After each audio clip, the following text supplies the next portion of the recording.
Hello, I'm Katie and welcome to my book nook.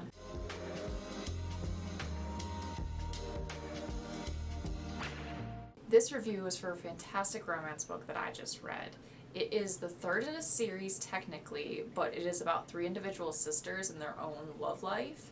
So you don't have to read the books in order. There are some details that help you if you read the books in order, but it's not necessary. So I enjoyed this book so much though that I am definitely going to go back and read the other two because I really want to explore this world a little bit more and learn about these sisters because they're so much fun. They're entertaining and they're very relatable, and essentially all these sisters I would love to know on a personal basis and be friends with because they sound like fantastic people. The book for this video is Act Your Age, Eve Brown by Talia Hibbert. Now, the premise for this book is that Eve Brown is the youngest of three sisters, and she is the one who seems to be the disappointment of the family, and she fails a lot, and her family just wants her to find something and stick with it and really find a career that she can live with for her life, but she keeps dropping one thing and dropping the other. Eventually they kind of push her and say, we're gonna kick you out if you don't do something. So she leaves. Finds herself at this adorable cottage and meets this absolute jerk named Jacob. He is the owner of the cottage, but he is so rude. He finds her obnoxious and can't stand her. And they go back and forth with these hilarious arguments, but you can tell from the start that the arguments are going to lead to something else. And it is so much fun reading this. The love story behind it is so realistic and reasonable. And of course, it's a romance, so this love story is a little fast-paced, but it doesn't matter because they're perfect for each other the way it works out. Something I'm going to tell you that's a little itty bit of a spoiler, but not entirely because it is addressed very early on, is Jacob is autistic, which I thought was so interesting and such a fascinating character development in this day and age. As awareness is getting more and more important in books, you come across different things like anxiety and depression. They're things that are talked about more versus autism not so much. And I mean, that could be different for other people, but for me personally, that's not something that's talked about very much. But this is a different way of being inclusive of everybody than I've seen before, because it is a biracial relationship, but the autism obviously is meant to show that it's not a bad thing. It's not something to stray from. It's not even something to define him.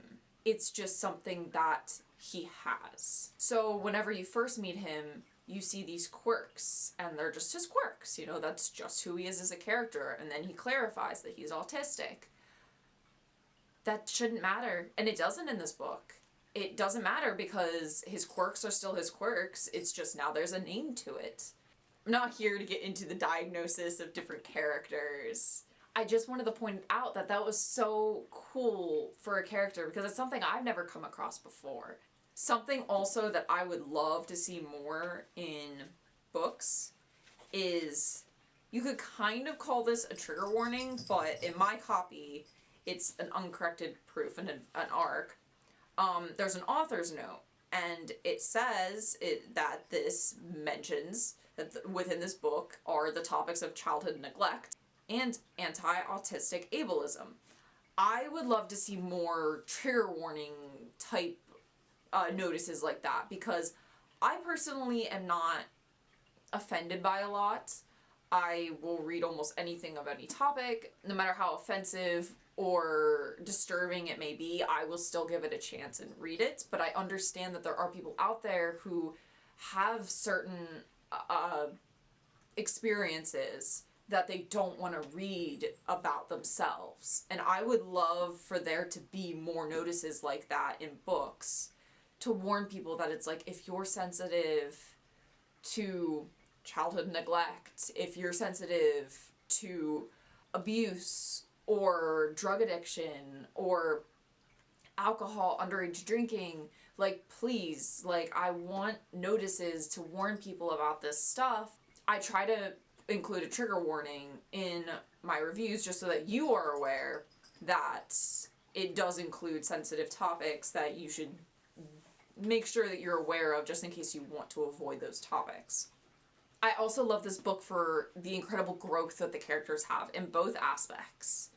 They don't change who they are, but they grow. They become better aspects of themselves by coming together, which is some of the best type of love stories, in my opinion. Those that you don't change each other, but you help each other grow and be the better part of yourself more often. But yeah, guys, I love this book. It is coming out in March this year. I say read it. Definitely read it. It is fantastic. Pick up the other copies of the first and second book, which are about her sisters. What were they? Here, it's Get a Life, Chloe Brown, and Take a Hint, Danny Brown. Those are the other two books. Read those two because I'm sure they're just as phenomenal as this one was. And just remember to keep an open mind when you're reading this, because the characters are the way they are to be more inclusive, to show that there are so many different types of people out there. They don't need to be stereotypical characters, very plain, mundane, just the run-of-the-mill, what we always see. This is a book that does so well in experimenting with characters that have other quirks than you may be familiar with, or different reactions to different things. And I really think this is the type of character development and just the type of stories that we need more of. Ones that are open to all the different kinds of humanity that there are. So read it, guys. Read it, read it, read it. I'm gonna shout to the heavens that you should read this book. Obviously, if you don't actually enjoy romance, then not so much. But if you want to experiment with romance and read more non-traditional in a sense, then definitely read this because it is worth it. And remember, all of my video reviews, I also have a paired written review on the book blog, which is slowly transitioning. There is still the book blog on the site, but it's also getting more elements in relation to the bookstore, which you can follow the social media accounts where you can see updates for the bookstore as it is growing. Super excited about that. But that's in this video, and I hope to see you guys in the next one.